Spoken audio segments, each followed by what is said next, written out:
Anda kembali menyaksikan Invest Time on Location dan saat ini kami masih bersama dengan Direktur Jenderal Pengelolaan Pembiayaan dan Risiko DJPPR, Kementerian Keuangan Bapak Luki Alfirman. Kita lanjutkan lagi dialognya Pak ya.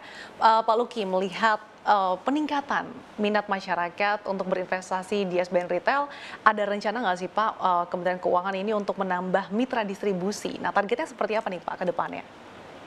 Memang dalam kita memasarkan SBN retail kita ini, kita bekerja sama dengan namanya mitra distribusi.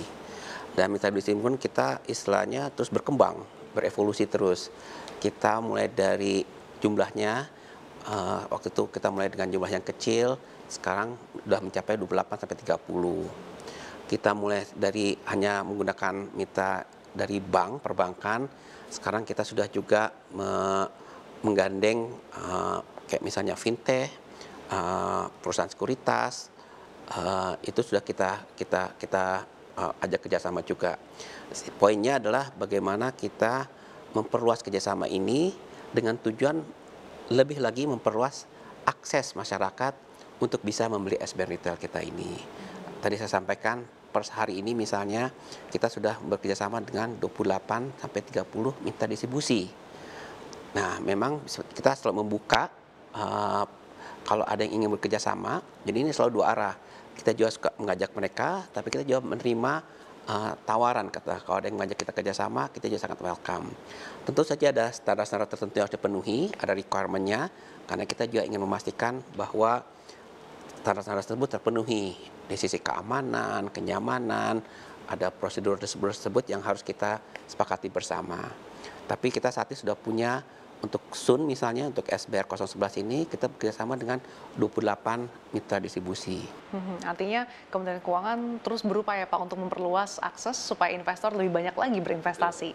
Nah Pak, kalau misalkan berbicara soal investasi SBN Retail, kalau misalkan kita lihat di tahun ini tampaknya era suku bunga rendah ini akan segera berakhir nih Pak. Nah ini kira-kira akan mempengaruhi nggak sih Pak dari segi penjualan SBN Retail di tahun ini? Oke, jadi salah satu dari feature dari SBN Retail kita kan adalah kuponnya, dan kupon itu kita pun sudah punya selalu mencoba mengobservasi, mengamati, melakukan survei misalnya. Kupon itu memang salah satu faktor kunci penentu ketika investor memilih instrumen investasinya. Jadi penentuan kupon buat kami pun jadi sangat penting. Tapi kan selalu dua sisi nih kita lihatnya. Pertama di sisi karena kita bicara tentang instrumen pasar, jadi kupon itu pun banyak ditentukan oleh berbagai kondisi. Ya paling gampang kita lihat suku bunga. Ini suku bunga domestik seperti apa, suku bunga perbankan seperti apa, kebijakan suku bunga BI itu seperti apa. Belum lagi nih tadi ini kan faktor lebih besarnya itu kalau kita lihat kondisi global. Tadi misalnya ketika Bank Sentral Amerika menaikkan suku bunganya, itu artinya apa yang terjadi? Terjadi capital outflow dari misalnya negara-negara berkembang, ekonomi emerging market misalnya. Sehingga bagaimanapun ya akhirnya itu membuat negara-negara berkembang tersebut harus juga menyesuaikan suku bunganya. Kalau nggak menarik lagi, ya kan? Artinya gara-gara faktor sifatnya eksternal global itu ya terjadi tekanan juga kenaikan untuk kita untuk menaikkan suku bunga kita. Kondisi likuiditas di perekonomian seperti apa? Kalau lagi liquid, demandnya tinggi, kalau tidak liquid, demandnya akan rendah, sehingga sama juga nih hukum supply demand. Termasuk juga tadi instrumen lain saingan dari SBN Retail ini. Sehingga dengan demikian memang kupon SBN Retail ini sifatnya dinamis. Jadi kita nggak bisa menentukan harus sekian, nggak bisa nih. Banyak faktor-faktor yang harus kita lihat untuk akhirnya kita menentukan berapa kuponnya kita bisa tawarkan. Nah tadi kalau pertanyaan very simple, dari memang kelihatan trennya ada kenaikan suku bunga, bagaimanapun dia memang kupon yang akan ditawarkan pun harus kita sesuaikan. Nah tapi kemudian kita lihat dari sisi kami sebagai penerbit. Sebagai penerbitnya kan kita ini kan SBN Retail kan dipakai untuk membiayai APBN. Jadi pertama kita lihat juga kondisi APBN kita seperti apa. Tadi misalnya kebutuhan APBN kita defisitnya 4% PDB, 4,85% PDB, 3% PDB. kan itu mempengaruhi jumlah supply yang akan kita terbitkan. Kedua, kita juga lihat ketika penerbitan kondisi kas kita. Oh, tadi yang kondisi tahun 2022 ini misalnya karena sisi penerimaan kita sedang bagus, kondisi kita jadi bagus nih. Mungkin kita belum butuh banget nih untuk saat ini karena kondisi kas kita masih cukup ample, sangat sangat bagus misalnya. Jadi itu harus kita lihat. Nah, terus terang saja concern kita dari APBN adalah gimana pun juga kupon itu kan akan berdampak kepada biaya bunga yang dikeluarkan.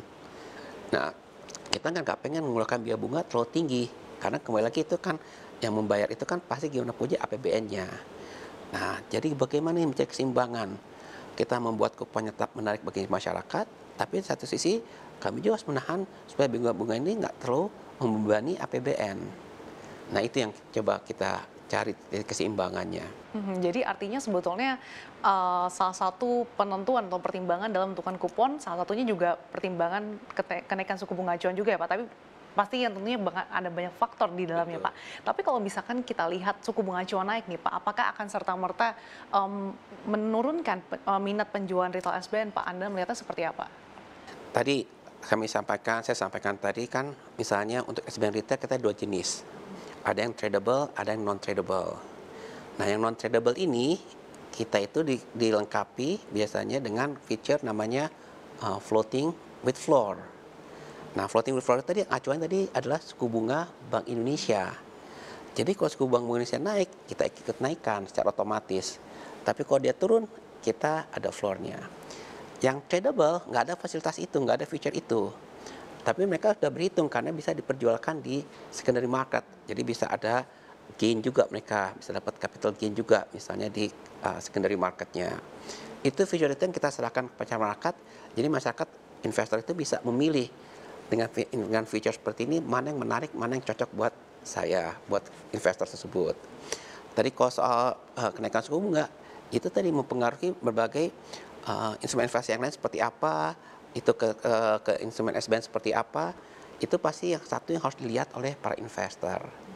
Nah, untuk yang instrumen SBN 011 yang saat ini sedang kita tawarkan, itu ada satu yang feature yang mereka di bawah dia floating with floor.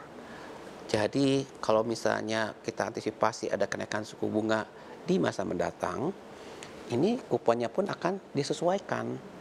Itu salah satu keunggulan feature dari SBR 011 yang saat ini sedang kita tawarkan. Oke, Pak Luki, tadi di awal Pak Luki sempat mention soal salah satu feature yang dimiliki oleh SBN adalah berinvestasi sekaligus membantu pemulihan ekonomi. Nah, tapi kalau misalkan melihat pengembangan pasar keuangan gitu, bagaimana sih Pak peran penting investor menuju pengembangan pasar uang? Jadi bagaimana juga salah satu yang menunjang kekuatan ekonomi adalah kuatnya investor domestik. Atau dengan kata lain, kalau kita terlalu banyak kita tergantung kepada investor luar, ketika investor luar itu misalnya terpengaruh oleh adanya sentimen negatif, mereka akhirnya tadi memutuskan untuk keluar atau outflow, itu akan mempengaruhi stabilitas ekonomi kita. Ya kan?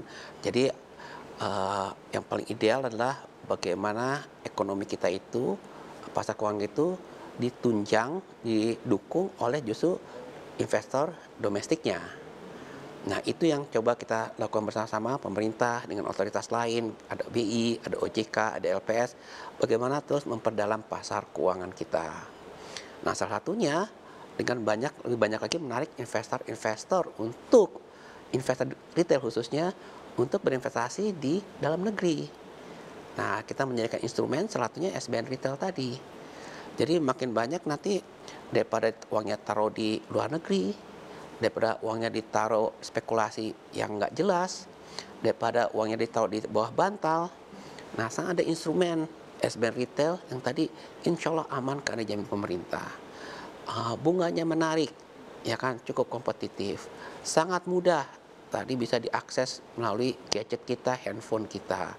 Dan tadi ini ikut membangun negeri. Kita lagi fokus ke pemulihan ekonomi, penanganan pandemi. Itu insya Allah hasilnya itu akan digunakan untuk mendukung pembiayaan APBN.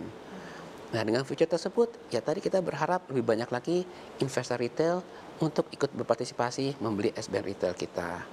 Nah, tadi disampaikan observasi kita, data menunjukkan ternyata 2020 ketika masa pandemi, penjualan SBN retail kita itu justru meningkat. Dan itu berlanjut juga tahun 2021 dan kita berharap juga akan tren ini akan terus berlanjut sampai tahun-tahun mendatang. Berapa persen sih Pak gambarannya peningkatannya selama 2020, 2021 dan mungkin targetnya di tahun ini Pak? Misalnya tahun lalu itu kita bisa menerbitkan SBN retail itu total mencapai 100 triliun. 100 triliun dari sisi total pembiayaan kita masih kecil, ya. Tapi kalau kita lihat growth-nya itu udah lebih dari 50% growth-nya. Dan itu tadi saya bilang trennya kita coba dorong terus karena itu akan menjadi penunjang kekuatan fondasi ekonomi kita dengan adanya lebih banyak lagi investor retail kita. Nah, tadi tugas kita adalah bagaimana selalu melakukan sosialisasi, sekaligus edukasi kepada masyarakat. Bahwa kan orang mungkin, apalagi mungkin masyarakat yang nggak terlalu sophisticated, mungkin di kota-kota kecil, mereka lihat bicara tentang instrumen obligasi pemerintah, mereka udah mikirnya, ini instrumen yang sangat canggih gitu ya. Mereka tahu mungkin nggak sampai ke sana, padahal itu sangat simpel. Nah, itu yang coba kita lakukan edukasi, lakukan sosialisasi bahwa ini ya tadi kalau dulu kan kalau kita mau beli SBN retail zaman dulu sebelum platform online, datang ke bank, nanti dilayani oleh bukan oleh teller, malah oleh customer service yang berbeda, ya kan representatifnya misalnya di tangan di situ. Jadi ini seolah instrumen yang canggih, sophisticated hanya untuk orang kaya. Kan image-nya dulu seperti itu. Oke, artinya dengan adanya ISBN ini mengubah paradigma juga ya Pak. Kalau misalkan tadi dulu orang melihatnya SBN ini hanya instrumen investasi yang sangat canggih gitu Pak. Bahkan kalau belinya harus ke bank dulu, tapi kalau sekarang dimanapun kita bisa berinvestasi ya Pak. Betul sekali. Itu yang waktu itu kenapa kita mendorong penggunaan ISBN. Dan ternyata alhamdulillah tujuan kita itu bisa tercapai nih. Tadi bagaimana kita, ya hasilnya tadi saya sampaikan bahwa sekarang generasi milenial itu justru yang paling dominan, ya kan, itu sangat-sangat suatu tren yang sangat-sangat positif. Oke Pak, untuk kedepannya nih, seperti apa sih upaya Kementerian Keuangan dalam mengembangkan instrumen inovatif nih untuk makin meningkatkan kesadaran masyarakat untuk berinvestasi di pasar keuangan nih Pak?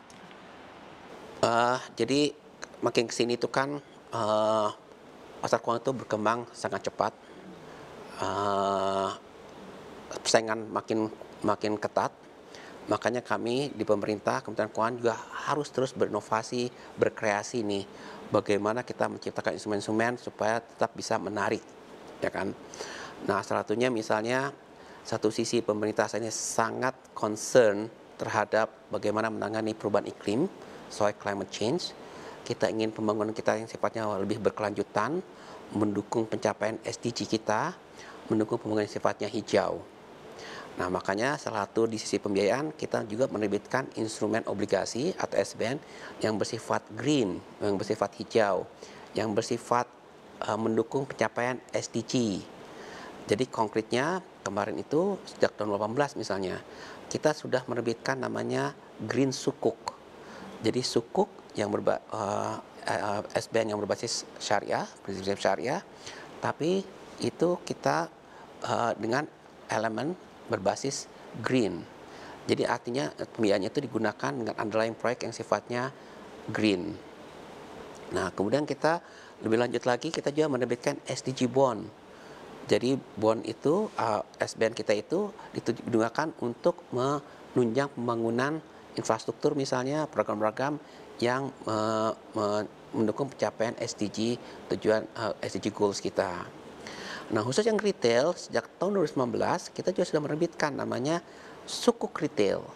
Jadi yang sukuk retailnya pun udah ada yang sekarang saat ini yang sifatnya green. Nah, jadi itu juga berusaha menarik investor, termasuk milenial atau investor yang punya concern terhadap pembangunan yang sifatnya berkelanjutan. Jadi tadi kalau kita misalnya kalau hanya SBN retail, saya sampaikan ada satu fitur yang tidak dimiliki oleh instrumen lain, yaitu ikut membangun negeri, ikut membangun pemulihan perekonomian, terutama setelah masa pandemi ini. Nah, satu lagi kalau yang sifatnya green, ikut juga menunggang pembangunan yang sifatnya hijau. Jadi itu cara-cara kami berinovasi, dan kami terus memikirkan. Jadi tadi misalnya Global Green School kita itu yang pertama di dunia diterbitkan oleh pemerintah atau sovereign. Green School Retail kita itu yang pertama diterbitkan di dunia. Kita juga tadi sudah inovasi kita memakai ISBN, itu juga inovasi hanya sangat sedikit di dunia ini yang sudah memakai platform online misalnya, sebelum pandemi. Jadi itu yang coba kami lakukan di Kementerian Keuangan, dan kita akan terus berinovasi, ya kan, sehingga kita terus bisa menghasilkan instrumen investasi yang bisa memenuhi keinginan minat masyarakat. Dan tadi tujuan kami salah satunya adalah bagaimana memperdalam pasar keuangan, memperluas basis investor domestik. Oke, kita harapkan bersama ya Pak, semoga dengan berbagai inovasi yang dilakukan oleh Kementerian Keuangan ini bisa semakin meningkatkan minat masyarakat untuk berinvestasi. Karena tadi semakin banyak investor domestik nih yang terjun, yang terlibat dalam investasi, khususnya SBN Retail ini semakin memperkokoh ya Pak perekonomian Indonesia, pasar keuangan Indonesia, sehingga lebih bisa menghadapi ketidakpastian ekonomi global dan juga tadi capital outflow yang terjadi saat ini. Terima kasih Pak atas waktunya, Direktur Jenderal Pengelolaan Pembiayaan dan Risiko DJPPR Kementerian Keuangan, Bapak Luki Alfirman, telah bergabung bersama kami dalam Invest Time on Location. Sehat dan sukses selalu untuk Anda ya Pak ya. Terima kasih juga nih atas CNBC ikut mendukung program kita. Iya Pak. Dan demikianlah Invest Time on Location kali ini. Saya Andi Shalini, CNBC Indonesia, Beyond Business.